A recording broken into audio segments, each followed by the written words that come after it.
You're watching International Correspondents. Welcome back. There's little doubt social media is now playing a big part in daily news coverage. In Iran, it practically drove content.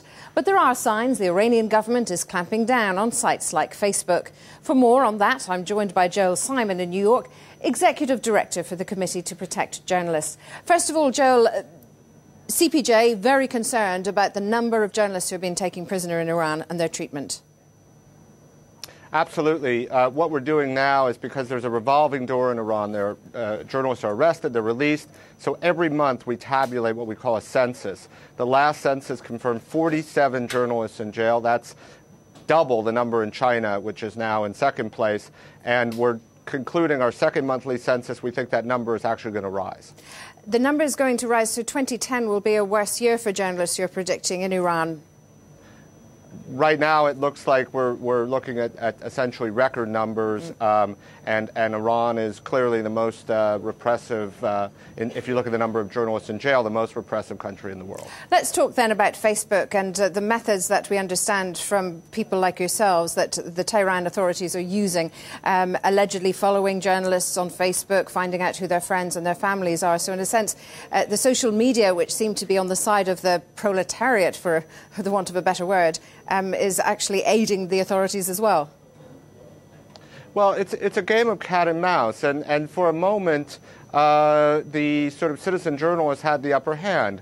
A lot of this technology, was in place in Iran. The media itself had moved online because there was such a systematic repression against print journalists.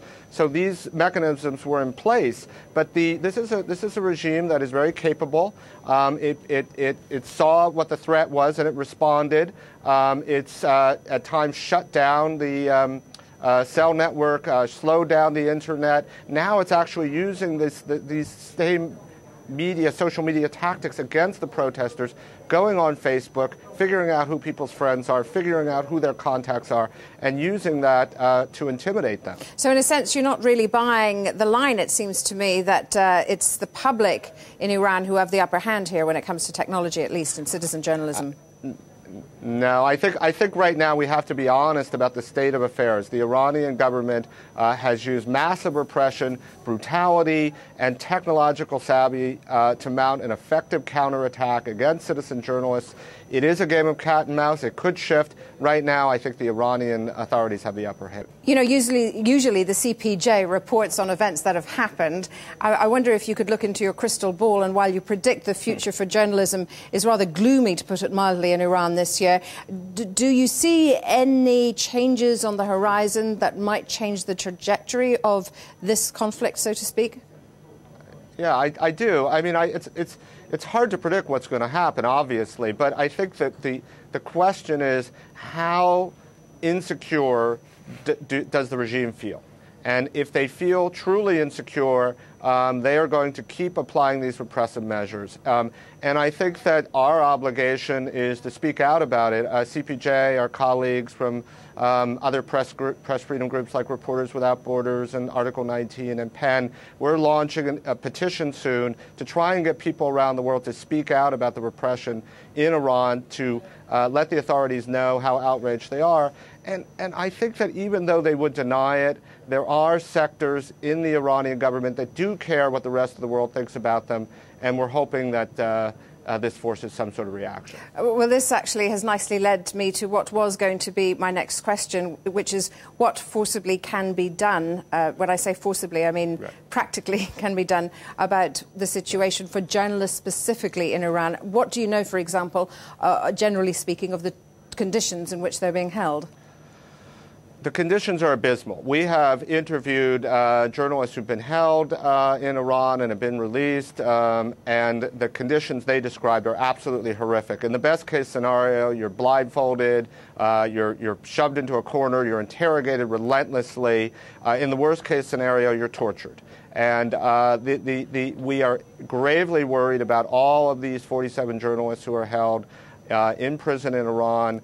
They are essentially being held incommunicado. And our obligation is to speak out about this and express our outrage. Joel Simon of the Committee to Protect Journalists in New York, thanks very much indeed. And don't forget, if you want to see parts of the show again, stop by our website. You'll find us at cnn.com/correspondence. While you're there, check out the archive. That's cnn.com/correspondence.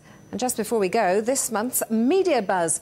Tiger Woods has faced the cameras for the first time. After months of silence, one of the world's most famous sportsmen is trying to recover from a sex scandal. In a tightly controlled televised statement, the golfer apologised for his, quote, irresponsible and selfish behaviour. Although some members of the media were invited to listen to his remarks, they were not allowed to ask questions. The large majority of reporters watched the event on television, less than a kilometre away.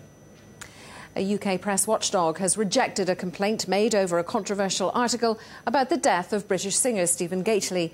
The column in the British newspaper, the Daily Mail, last October prompted a furious reaction on Twitter and drew thousands of complaints. Many considered the article homophobic. The author, Jan Moore, later apologised for what she called the ill-timed nature of the article. Although sympathetic to the issue, the Press Complaints Commission pointed to freedom of expression. The Commission ruled that, quote, it should be slow to prevent columnists from expressing their views, however controversial they may be.